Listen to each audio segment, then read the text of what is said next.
પિતા વિશે કંઈક કહેવા માંગુ છું. આપણે સૌ જાણીએ છીએ કે દરેક કવિઓ તેમજ લેખકો માતા અને તેના માતૃત્વના ગુણગાન ગાય છે, પણ પિતા અને પિતાના પ્રેમ વિશે ક્યાંય પણ લખવામાં આવ્યું નથી. કવિઓ માતા વિશે બોલે છે, તેમના આંસુ દેખાય છે, તે તેમના સાડીના છેડે લૂછાય છે, પણ પિતાની આંખોમાં કેટલો સમુદ્ર ભર્યો છે ને તે જાણવું હોય ને તો સાહેબ પિતા જે ઓશિકામાં માથું રાખીને સૂવે ને તેમાં હાથ ફેરવવો પડે. તે પિતાના હૃદયમાં ભરેલો સમુદ્ર છે તેની ખબર પડે. એક પોતે સંતાનને પોતે જોઈ શકે તે જ દેખાડે તે માતા, અને જે પોતે જોઈ શકતા નથી પણ પોતાના સંતાનને ખંભે બેસાડીને દેખાડે તે પિતા. બાળક નાનું હોય ત્યારથી જ મોટું થાય ત્યાં સુધી તેને માત્ર પ્રેમ વિશે નિબંધ આવે છે, પણ આજ સુધી ક્યારેય પણ પિતૃપ્રેમ વિશે નિબંધ આવ્યો નથી. હું માતાનો વિરોધ નથી કરતી, પણ પિતાનું મહત્વ સમજાવું છું.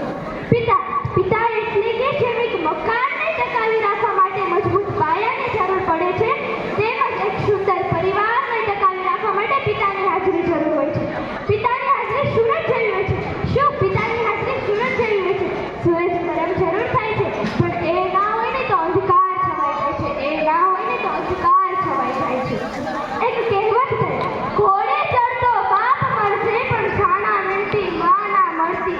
પણ હું તો તમને ફક્ત એટલું જ કહેવા માંગુ છું કે તમે એકવાર એ બાળકને પૂછી તો જોજો જેને પોતાના પિતાને ગુમાવ્યા છે, પોતાના પિતાનો પ્રેમ મળ્યો નથી. તેને એકવાર પૂછી તો જોજો જીવનમાં પિતાનું મૂલ્ય શું હોય છે.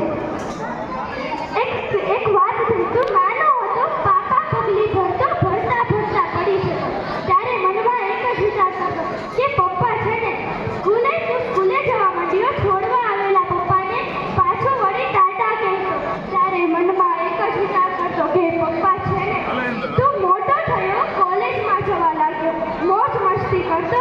ત્યારે મનમાં એક જ વિચાર કરતો કે પપ્પા છે ને પણ તારા લગ્નને બાદ તારી પત્નીના કહેવાથી તારા પપ્પાને વૃદ્ધાશ્રમમાં મૂકતા પહેલા એ વિચાર કેમ આવ્યો કે પપ્પા છે ને.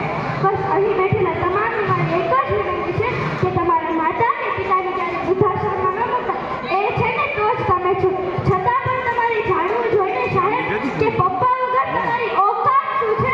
તો એકવાર તમારી શેરીમાં તમારે પપ્પા સાથે આટો મારવા જજો, અને એકવાર એકલા આટો મારવા જજો. ખબર પડી જશે જે દિવસે તમે એકલા હશો તે દિવસે લોકો તમને બોલાવવાનું તો દૂર રહ્યું, તમારી સામે પણ નહીં જોયું. એ માતા ઘરનું ગૌરવ છે તો પિતા ઘરનું અસ્તિત્વ છે.